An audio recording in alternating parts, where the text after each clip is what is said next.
Halo, saya Takim Nusantara. Dalam budidaya tanaman bunga kol, perawatan yang intensif pastinya bisa menghasilkan panen yang melimpah.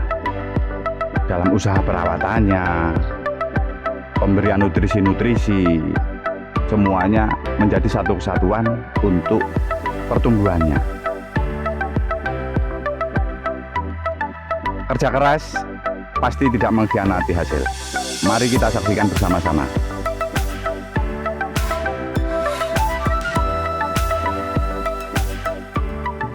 Jadi tanaman bunga kol itu dibutuhkan perawatan yang sangat intensif. Waktu budidaya bunga kol ini 55 hari. Seiring perjalanan waktu kita olah lahan, terus kita menyiapkan bibit di persemaian, itu juga kita membuat bedengan. Jadi ada kesinambungan dalam usahanya. Membuat bedengan kita kasih pupuk kompos, bokasi tentunya. Setelah itu kita bentuk, bedengan itu kita bentuk kalau memakai mulsa plastik untuk penghambat pertumbuhan gulma. Waktu demi waktu, bibit sudah menginjak di umur lebih kurang 20-25 hari di persemaian. Bisa kita mulai adakan untuk siap tanam. Kalau bisa, proses tanam sayur bunga kol ini seyogyanya pada waktu sore hari, disusul dengan siram. Kegunaannya penyiraman itu untuk merekatkan tanah yang mana sebelum penanaman kan ada penugalan. Setelah bibit masuk, itu kita uruk kembali, di situ ada rongga-rongga. Wajib kita siram. Setelah dari kesemuanya itu, pertumbuhannya, kita tunggu 1 hari, 2 hari. Nah, di situ sudah mulai ada perawatan yang pertama, yaitu perawatan untuk pencegahan OPT, termasuk penambahan nutrisi. Walaupun tadinya dulunya kan di bedengan kan sudah ada dikasih pupuk, bokasi tentunya, mungkin ada penambahan pupuk kimia, tetapi sedikit untuk starter saja, kan polanya kan pola ramah lingkungan. Jadi sedikit mungkin untuk kita memakai, memasukkan pupuk kimia, bahan-bahan kimia ke hamparan. Di situ ada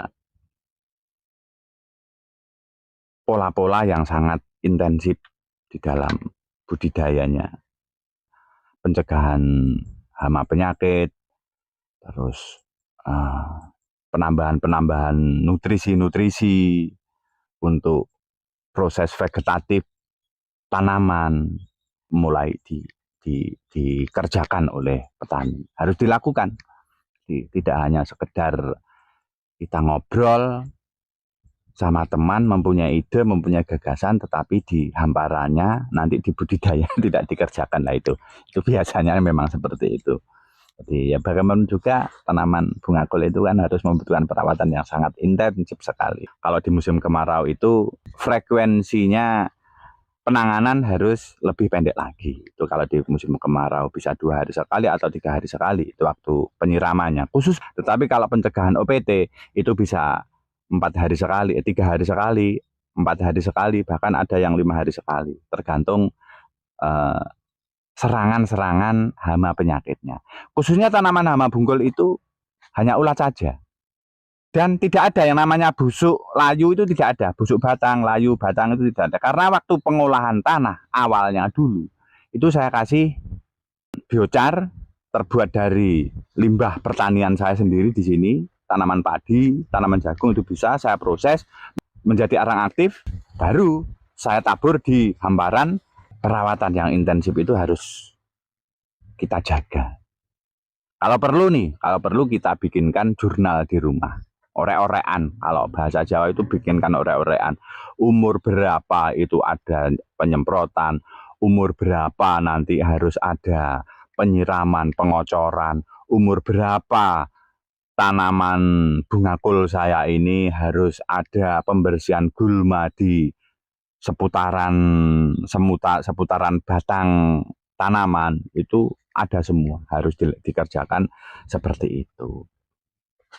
Dan juga apabila di dalam perjalanannya itu ada OPT-OPT yang sangat bandel atau hama penyakit, yang mana di situ muncul istilahnya istilahnya itu hama wereng hijau, biasanya hama trip. Kalau trip itu biasanya di tanaman lainnya, kalau di bungkul itu tidak ada. Adanya itu kaper. Jadi istilahnya bahasa kupu-kupu. Bahasa Jawanya di sini yang trending itu namanya kaperjet. Nah, kaperjet itu nanti di situ bisa bertelur, dan telur menetas pasti yang dimakan ujungnya, daun mudanya yang dimakan di situ. Perkembangan dari OPT-OPT itu harus kita stop, kita hentikan dengan obat-obat baru selektif untuk pemilihan di dalam pemilihan insektisidanya.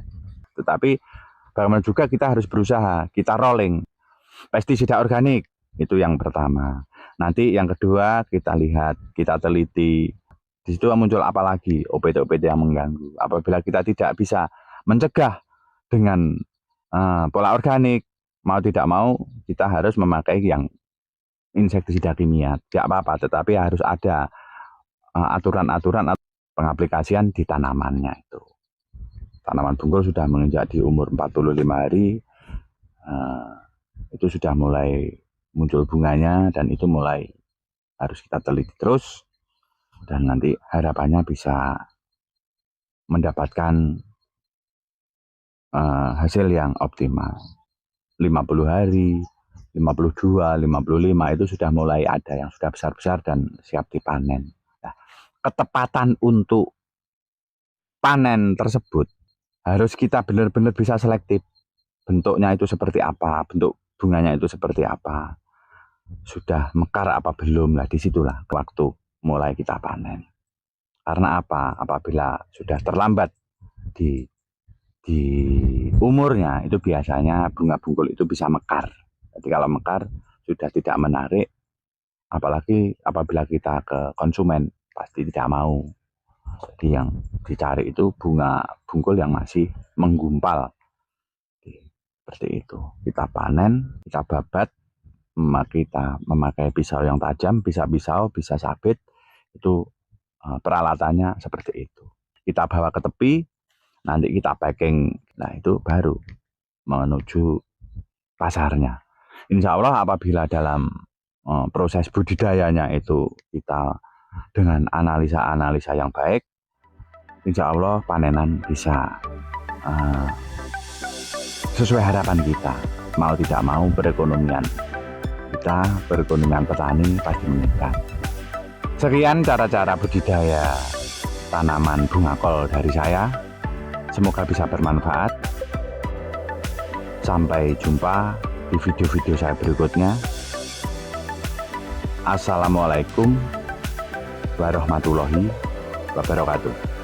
Salam lestari.